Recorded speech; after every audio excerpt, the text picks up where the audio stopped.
Elias Ghost. Vasquez never imagined that a cup of stale diner coffee would be the thing to end his solitude. For 20 years, he'd been a phantom, a name on the roster of the Asphalt Angels MC, but a man apart from everyone, including himself. He only ever went to the diner because it was empty, but she was always there, a little old woman, fragile as spun glass, who always sat in the corner booth, staring at a faded photograph. At first, he just ignored her, another piece of the dingy scenery. But when the day came that her quiet grief turned into public, terrified confusion, something inside the biker broke. The staff was cruel, her bank card was useless, and she was utterly lost. What he discovered clutched in her hand wasn't just a photo. It was a key to a forgotten past, a local hero betrayed, and a promise broken by the very town that claimed to honor him. To save her, Ghost would have to confront the one thing he'd spent his entire life running from: his own past. This wasn't just helping an old lady. It was an act of war. This story is a reminder that heroes and family are often found in the most unexpected places. If you believe in the power of kindness and second chances, please subscribe to our channel. Your support helps us keep sharing these incredible true-to-life stories. The vinyl on the booth at the 24-Hour Star Diner was cracked like a dry riverbed. Elias Ghost Vasquez traced one of the cracks with a calloused finger. It was 3 a.m. The coffee was bitter, the fluorescent lights hummed, and the world was exactly as it should be, quiet and distant. Ghost liked it this way. His club, the Asphalt Angels, had their clubhouse, a place of noise, beer, and forced brotherhood. Ghost preferred the edges. He was their mechanic, the best in the state, the man who could resurrect a dead engine with nothing but skill and spite. But he was, by nature, a solitary creature. His nickname wasn't a joke. He moved through the club's life like a phantom, present, but never truly there. His patch was earned, his loyalty unquestioned, but his heart was barricaded. He'd learned young that connection was just a prelude to pain, a lesson beaten into him by a past he kept chained up in the dark. So he worked, he rode, and he sat alone in 3 a.m. diners, drinking bad coffee. And for the past 6 months, she was always there. He didn't know her name. She was a tiny woman, 80 pounds soaking wet, with wispy white hair and clothes that looked clean but dated, from another era. She always took the booth by the window, even though it was always dark when he saw her. And she always had the same 2 items on her table: a cup of tea she never drank, and a worn, leather-framed photograph. She would just sit there, her thin fingers tracing the frame of the photo, lost in a world that clearly didn't include a rundown diner at 3 a.m. Ghost had built his entire life on the principle of minding his own business. She was just a sad old woman, not his problem. Until tonight. Tonight, the routine was broken. It wasn't just Ghost and the old woman. A young, impatient waitress named Trudy was working, her phone buzzing on her hip, clearly annoyed to be serving anyone at all. Ghost watched over the rim of his mug. The old woman was at the counter, her small, bird-like hand trembling as she held out a debit card. "I'm telling you, ma'am, it's declined," Trudy said, snapping her gum, her voice loud in the empty diner. "Oh no, that can't be right," the woman whispered, her voice like dry leaves. "My Michael, he always makes sure there's money. It must be a mistake. Please, dear, try it again." "I've tried it 4 times. It's declined. DECLINED. You owe $3.50 for the tea. You got cash or not?" The old woman's face crumpled. It wasn't just embarrassment. It was a profound, terrifying confusion. She fumbled with the clasp on her worn-out purse, her hands shaking so badly she couldn't open it. I don't understand. Michael said he'd take care of it. Look, I don't know who Michael is, Trudy sighed, rolling her eyes. But he ain't here. You gonna pay, or am I calling the cops over a cup of tea? That was the word that did it. Cops. The old woman flinched as if struck. She backed away from the counter, her eyes wide with an animal panic. She dropped her purse, the contents scattering. A tube of lipstick, a lace handkerchief, a few loose pennies. But she wasn't looking at them. Her gaze was locked on the booth she'd left behind. The photograph. My Michael! She whimpered and scrambled back to the booth, snatching the photo from the table. She clutched it to her chest, a shield against a world she no longer understood. She was trapped, terrified, and utterly alone. A cold, familiar rage, the only emotion Ghost ever let himself feel, began to uncoil in his gut. This wasn't sadness. This was an execution. He stood up.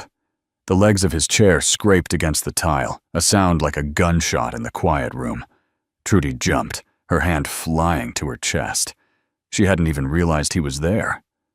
Ghost, all 6'4" of him, clad in road-worn leather and smelling of engine oil, was an intimidating sight.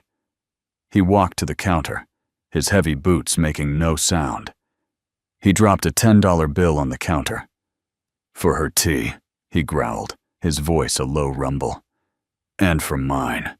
And for the next 10 she ever has. Keep the change. And keep your mouth shut. He turned to the waitress, his eyes dark and empty, locking onto hers. You call the cops, and I'll be back. Trudy just nodded, pale and silent. Ghost turned to the old woman. She was still standing by the booth, shaking, clutching the photo. He softened his voice, a gear shift he rarely used. It's okay, ma'am. It's paid for. I'll take you home. She looked up at him, her watery blue eyes searching his face. Home? She repeated, as if the word were a foreign language. Yes, home. Michael will be worried. Right. Michael, Ghost said. Come on, let's get you home. He gently picked up her purse, scooped the scattered items back into it, and placed a hand lightly on her elbow. She felt as fragile as a sparrow. He guided her out of the diner, the bell above the door tinkling softly, announcing their departure into the cold, dark street. His Harley was parked out front, a gleaming black and chrome monster. The woman looked at it, then at him. Oh my, she whispered. My truck's busted, he lied. Clubhouse is a few blocks away. I'll get the keys to the shop truck. Can you wait here? She nodded, but her hand shot out and gripped his leather vest. Don't leave me, she whispered. They get so confused. His chest tightened. I won't. I'm right here. Okay, new plan. We'll walk. It's not far. He started to lead her down the sidewalk. Where do you live, ma'am? What's your address? She stopped, looking around the empty street. Address? Yes, it's the house on the hill, the white one, with the roses. Michael planted them for me. Her voice was confident for a moment, then it wavered. But the roses, they've been gone a long time. What's your name, ma'am? Agnes. I'm Agnes. Are you one of Michael's friends? Something like that, Ghost said. My name is Elias. Elias, she repeated. A good, strong name. Michael. He's my husband. He's a soldier. A hero. He'll be home soon. You'll see. He promised. Ghost's blood ran cold. Soldier. Hero. The words tasted like ash in his mouth. He kept walking, the tiny woman clinging to his arm. The clubhouse of the Asphalt Angels was a nondescript brick building that used to be a VFW hall. The irony was not lost on Ghost. At 4 a.m., it was mostly quiet, save for a few prospects cleaning and the president, Sledge, counting receipts in the office. Ghost led Agnes through the main doors, past the pool tables and the long bar. The two prospects on duty, barely 20, stopped sweeping, their mouths open, staring at the sight of the club's most notorious loner, gently guiding an ancient woman to a chair. "Get her water, not beer. Water," Ghost commanded. They scrambled. He left her sitting at a table and strode to the office. Sledge was a mountain of a man, with a beard braided into 2 sections and hands like cinder blocks. He looked up, annoyed. "Ghost." "What?" "The books are a mess." "I've got a problem," Ghost said. "What'd you break?" "I've got a civilian in the bar, an old woman." Sledge put his pen down. He'd been president for 30 years. Nothing surprised him. "A lost and found civilian? Ghost, this ain't a bus station. Take her to the hospital or the cops." "I can't," Ghost said, the words surprising him with their intensity. "She's confused. They wanted to call the cops on her at the diner. She's got no money. She keeps talking about her husband, Michael. Says he's a soldier, a hero." Ghost said the word hero with such venom that Sledge leaned back. He knew Ghost's story. Everyone in the club knew the basics. Elias Vasquez was the son of a hero, a decorated Green Beret who came back from Vietnam with a chest full of medals and a soul full of demons. The hero had proceeded to drink his way through Elias's childhood, using his wife and son as punching bags for a war he couldn't stop fighting. The day Ghost turned 16, he'd fought back. He put his father in the hospital. Then he left home and never looked back, eventually finding a different kind of broken family. The Asphalt Angels. Ghost hated heroes. He hated the statues, the holidays, and the lies they told about the men who came home monsters. "So she's delusional," Sledge said, rubbing his temples. "What's that got to do with us?" "She's got this," Ghost said, pulling the photograph from his vest pocket. He'd taken it from Agnes's hand when she sat down, promising to keep it safe. He slid it across the desk. Sledge picked it up. It was an old black and white photo, a young couple. Impossibly young. The woman was Agnes, beautiful and smiling. The man was in a crisp army uniform, his arm around her, grinning. "So? A soldier," Sledge said. "Look at the uniform," Ghost said. Sledge squinted, then his eyes widened. He was a veteran himself. That's 101st Airborne. And that ribbon. Christ, that's pre-Vietnam. Korea." "She said his name is Michael," Ghost said. Sledge stood up and walked out of the office, past Ghost, past Agnes, to the wall at the far end of the bar. It was the Wall of Honor. When the club bought the VFW hall, they'd kept the memorial plaque. Sledge stared at the plaque for a long, silent minute. Ghost and the two prospects watched. "Sledge?" Ghost asked. Sledge turned around. His face was pale. "Her name is Agnes Ayers," he said, his voice quiet. "How do you know?" Sledge pointed to the top name on the plaque, the one reserved for the highest honor. CPL. Michael Mikey Ayers. KIA, 1950. Chosin Reservoir. The entire clubhouse was silent. The woman they'd dismissed as a confused old lady was the widow of the town's greatest war hero, the namesake of the very VFW hall they were standing in. She's been a widow for," one of the prospects stammered. 75 years, Ghost finished, his voice raw, "and she's still waiting for him to come home." The rage in Ghost's gut was now a wildfire. "She's been forgotten. Her card was declined at the diner. Over $3. Sledge's face was grim. "No, not forgotten. Betrayed. I remember hearing stories. The town loved her. For a while. The soldier's angel, they called her. Then, they just stopped. Where does she live?" "She said a white house with roses on a hill," Ghost said.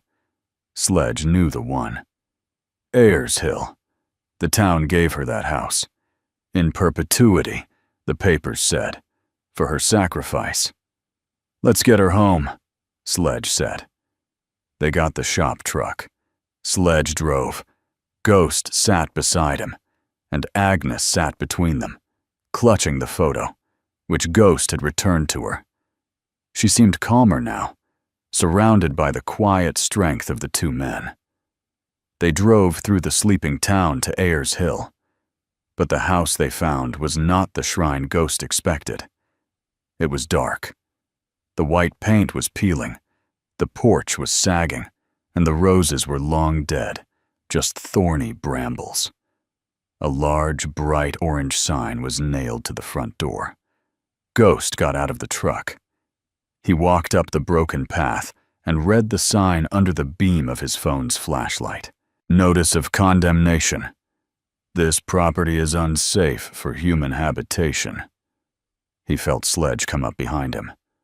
"The bank," Sledge said, his voice a low growl. "They foreclosed. I heard rumors. Property taxes. They foreclosed on her house." "She's been living at the diner," Ghost said, his voice hollow. "Maybe sleeping there. For how long? She has dementia, Sledge. She thinks Michael is still coming home. And the town, the bank, just kicked her out." He looked back at the truck.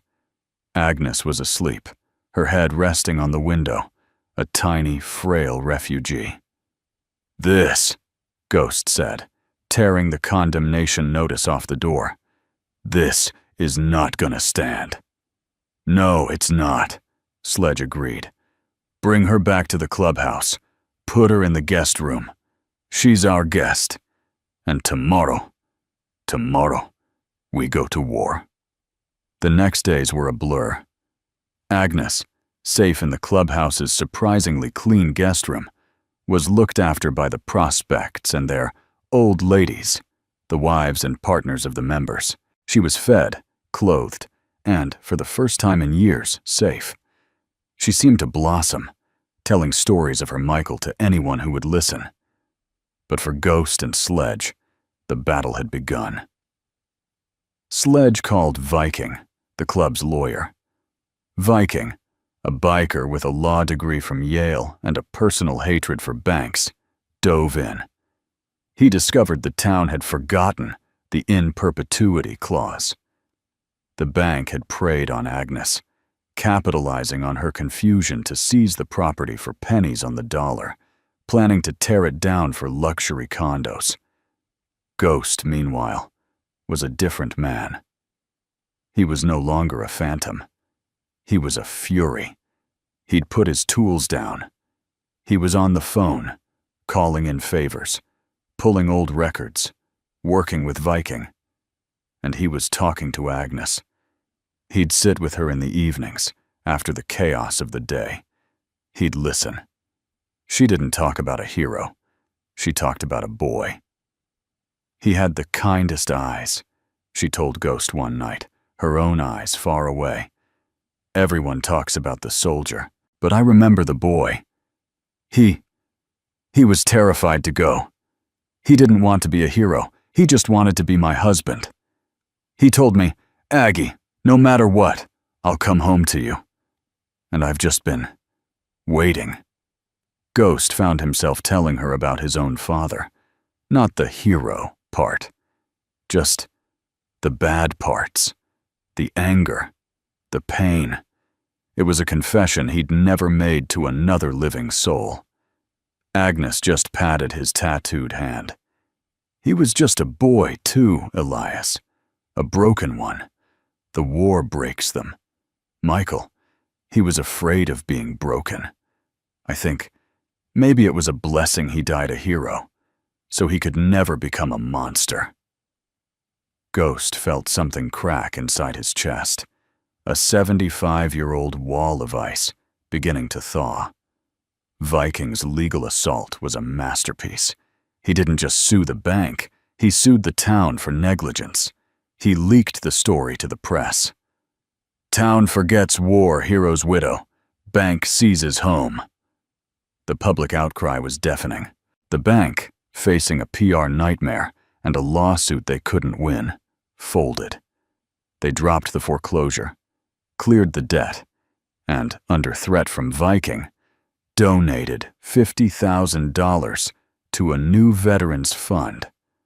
But the house was still condemned. It's not enough, Ghost told Sledge. She can't go home to that. I know, Sledge said. He called a club church meeting that night. The house is hers, he announced to the 30 members of the Asphalt Angels. But it's a wreck. The town failed her. The VFW failed her. We've been drinking in her husband's hall for 20 years, and we failed her. So we fix it, Ghost said, stepping forward. Not just fix it. We make it a fortress. The club roared in approval. What followed was the strangest renovation in the town's history. The Asphalt Angels descended on the house. Grease, the club's sergeant-at-arms and a union contractor, took charge. They weren't just bikers. They were electricians, plumbers, roofers, and carpenters. They worked with a furious, coordinated rage. They tore out the rot, rewired the entire house, put on a new roof, and installed new plumbing. The club's old ladies handled the inside, painting, hanging curtains, and stocking the kitchen. Ghost was there from sunrise to long past sunset. He wasn't a mechanic. He was a carpenter, a painter, a gardener. He ripped out the dead brambles with his bare hands, and, with the help of a landscaping prospect, planted an entire garden of new, vibrant red roses. He was building a home. He was building her home. He'd forgotten what it felt like to have a purpose beyond just surviving the day. He'd forgotten what it felt like to be tired from building something, instead of just being tired of being. After 3 weeks, it was done. The house wasn't just fixed. It was beautiful. It was a shrine, a fortress, a home. Sledge decided they needed a welcome home party.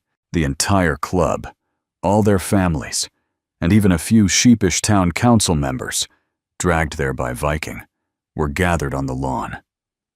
Ghost went to the clubhouse to get Agnes. He was wearing a clean shirt, not his cut. Elias, she said, taking his arm. Is it time? It's time, Agnes, he said. He drove her up the hill in the shop truck. When she saw the house, she put a hand to her mouth. The paint was a brilliant white. The porch was new. And the roses were in full, glorious bloom. Oh, Michael, she whispered, tears streaming down her face. Ghost walked her to the front door. He'd saved one thing. He pulled the restored black and white photograph from his pocket. It was in a new, solid silver frame, polished to a high shine. He's home, Agnes, Ghost said, his own voice thick. He's been waiting for you. Agnes took the frame, her hands shaking. The entire crowd was silent. She looked at the photo of her young, smiling husband. Then she looked up, past Ghost, at the house. Then she did something that shocked everyone.